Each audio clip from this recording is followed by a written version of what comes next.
Hi, welcome everyone to today's Cell and Gene Live on emerging technologies for cell therapy manufacturing. As Heather said, I'm Erin Harris, and I'm really happy you've joined us. Our incredible expert panelists representing companies with different approaches are Rohit Ingale, Head of Manufacturing and MSAT at Arcellx, and David O'Donnell, Vice President, Head of Manufacturing at Vor Bio, and they will talk us through cell therapies, complex manufacturing processes, and the innovative technologies that may impact scalability, cost, and patient access. I'd like to thank MaxSite and CPC for partnering with us on today's event.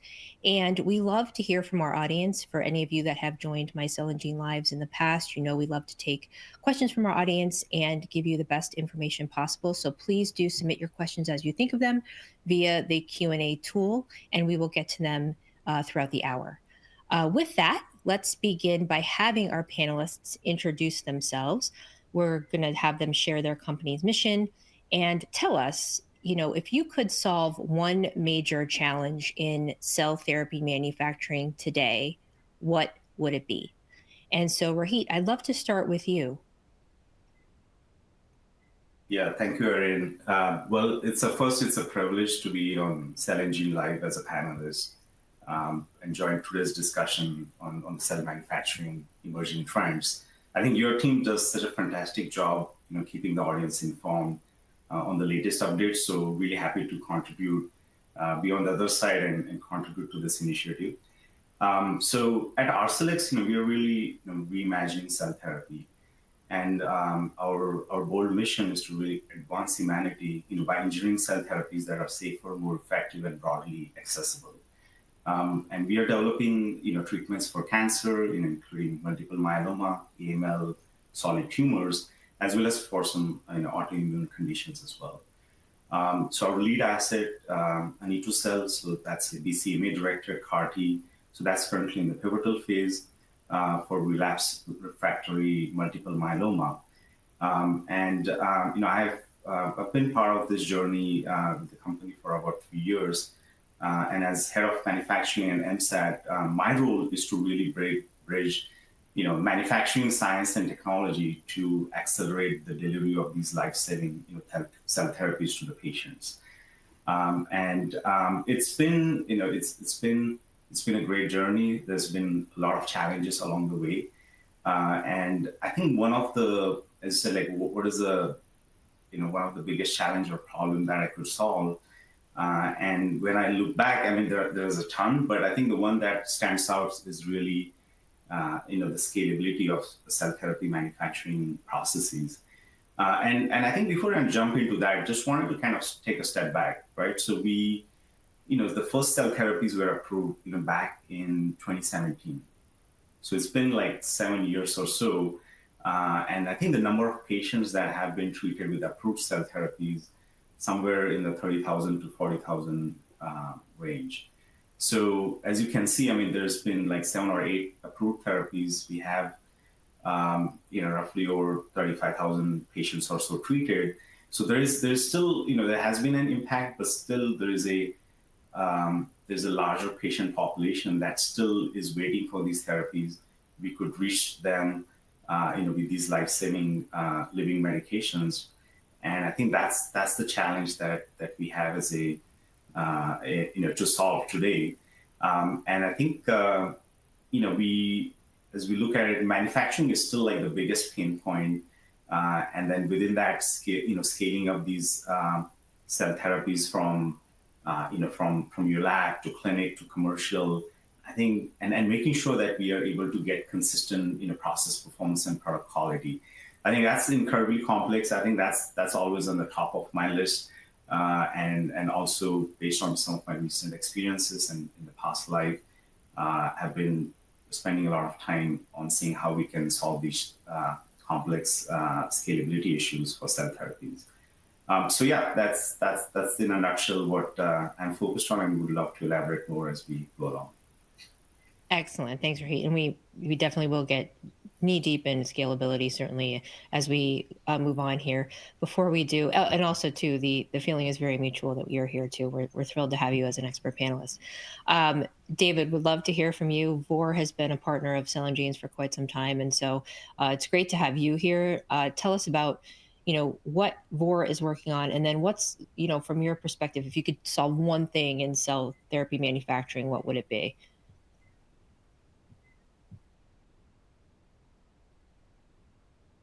Hi, Erin. Thanks for including me in the conversation today. It's a pleasure to join you and Rohit in discussing cell therapy manufacturing. So I am, as stated, head of manufacturing for Vor.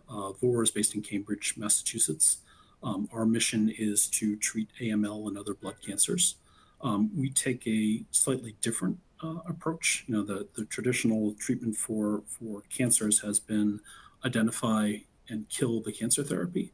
While that's very important, obviously, our approach is, given there's been some lack of success in targeting just the cancer without harming the healthy tissue, our focus is starting first with shielding or protecting the healthy tissue first, so that then when we come in with the targeted therapies, those can be more effective at eradicating the cancer without affecting the healthy cells at the same time. We have two phase 1 products. One is a shielded stem cell therapy. So we take stem cells, we use genome editing to basically knock off one of the cell surface proteins, CD33. CD33 is expressed by most AMLs, and it's also expressed by most healthy myeloid cells. So the idea is that if we take cells from a healthy donor, edit them, and implant them into the patient, we can then shield those cells from a second or third line of therapy, which is specifically targeting the CD33. Our second phase 1 product is a CAR that's specifically targeting CD33.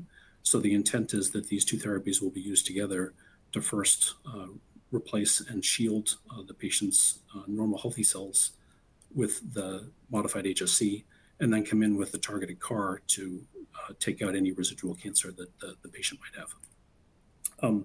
If I was to solve one problem in cell therapy, which I don't think we'll be able to address in this call, it would be starting material variability. I think anybody that's involved in cell therapy has that experience where, when you're trying to have a highly controlled, highly reproducible product, starting with variable cells from whether it's from healthy donors or even more difficult from a cancer patient that's potentially had multiple lines of therapy, dealing with the basic human biology of different cell populations, different phenotypes and genotypes, just makes the reproducible manufacturing of your ultimate product that much more difficult. Yes, fair. And to your point, David, we have dedicated an entire Cell and Gene Live to just starting materials. So fair point that it's deserving of its own conversation. For this conversation, Rohit, I'd love to before we can even get to, of course, the emerging technologies, let's talk through a little bit about the challenges that we're facing. And from Arcellx's point of view, from your point of view, Rohit, talk us through some of the key challenges in the current manufacturing processes for perhaps autologous cell therapies. Yeah, no, thanks, Erin. So I think maybe what I can talk a little bit about is autologous cell therapies. So I think that's where I'm currently focused on, and I think they're, maybe just kind of taking a step back. So just from the audience standpoint, so for autologous cell therapies, right? So we're starting from the patient, right? You're starting with the patient's immune cells. You're doing the leukapheresis process, let's say at the hospital or the clinical site, getting that product, shipped over to a central manufacturing site under controlled conditions. And you're doing your manufacturing process, going from your selection, activation, transduction, selection, activation, transduction, expansion, formulation, doing all your QC testing, releasing the product, and getting the same, cells shipped back, right, to the patient, getting infused, right? So the vein-to-vein journey, this is, this is a huge challenge, right? I think in terms of the time it takes to deliver to the patient, right? Let's say from the time the patient is identified to the time the slot gets booked and manufactured, and this therapy is available back for the patient, it could be months. Best case, it's weeks, but typically it runs into into months. And I think that's a challenge that the autologous cell therapy, as a field, right? I think it's still still very, there are a lot of areas within that supply chain, within the manufacturing, the QC, that could be solved to really reduce this vein-to-vein time.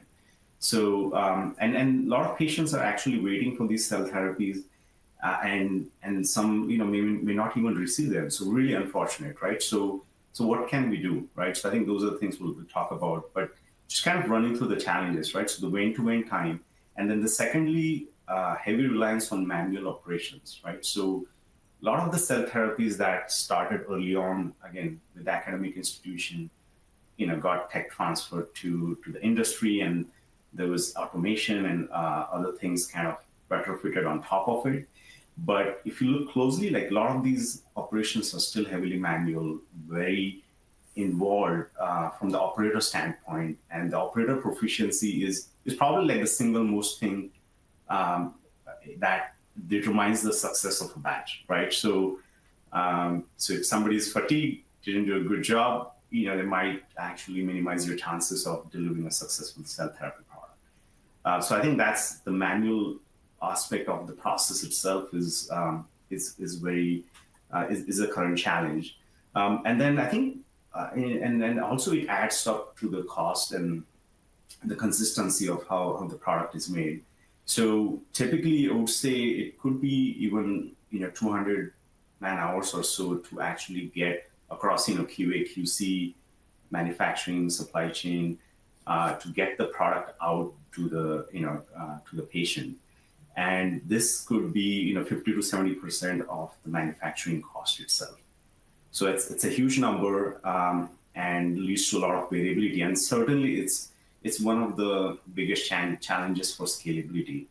And I think that's that's the second. So the vein-to-vein time, heavy reliance on the manufacturing, like the manual operations, also impacting the cost. And as David said, the patient material variability, right? So that's another huge portion as you have these cell process platforms set up, but in terms of what's coming in, donor to donor variability, your raw material variability. So all of those things really play into the current challenges that we are seeing. And then lastly, in terms of the batch failures, right? So we 10 to 20% batch failures. I mean, those are not uncommon. I mean, I know companies are trying to get to 100% success rate, right, first time every time, and that's the goal. But not having finding particulates, right, in the final product bag, not being able to have sufficient dose for the patient. So it's essentially so if you look at this entire end-to-end sort of vein-to-vein map, you're probably just one failure away, right, to not delivering for the patient. And that's what keeps people up at night, keeps me up at night. Like, what can we do to make this robust and kind of really deliver for patients like every time? Thanks, Rohit. And we will cover quite a bit of what you referred to, especially from the manual, going from manual to automated, automation, which we'll get to in a little bit. So thanks for all of that. David, I would love to hear from you from your perspective and at Vor. What are the key challenges in the current manufacturing processes for cell therapies from your perspective?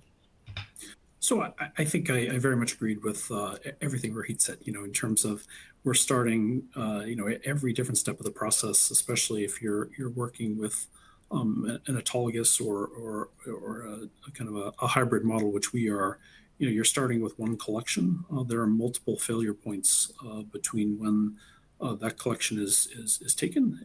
It gets to your facility. It's manufactured, preserved, whether you're doing fresh or frozen, all the release testing, and then the logistics of getting it back to the patient. It's a very complex puzzle of trying to figure out where, making the process robust so that you don't have any failure at any point along the line. The other big picture for most developers is cost and pace, meaning there's always a key consideration of how much does all of this cost, and building in that robustness and that, kind of fail-safe modes has expense. So you have to figure out where to wisely invest in with the money and budgets you have. And there's also the problem with pace, which is, it's everything is very much in hurry up mode. You don't have the luxury of taking all the time you would like to have to fully develop all your processes, whether you're manufacturing, your analytics, your logistics. It's always a race to get to market, so that for budget concerns and also just for competition concerns as well too. So it's complex challenges across every aspect of the processes with limited time and limited budgets. So it definitely makes it a exciting, we'll go with that word, place to work. Yeah, and Erin, if you may allow me to comment, sure. I think, David, you touched upon some great points. And I think that's, as you said, yes, the speed to clinic, right, speed to market is critical.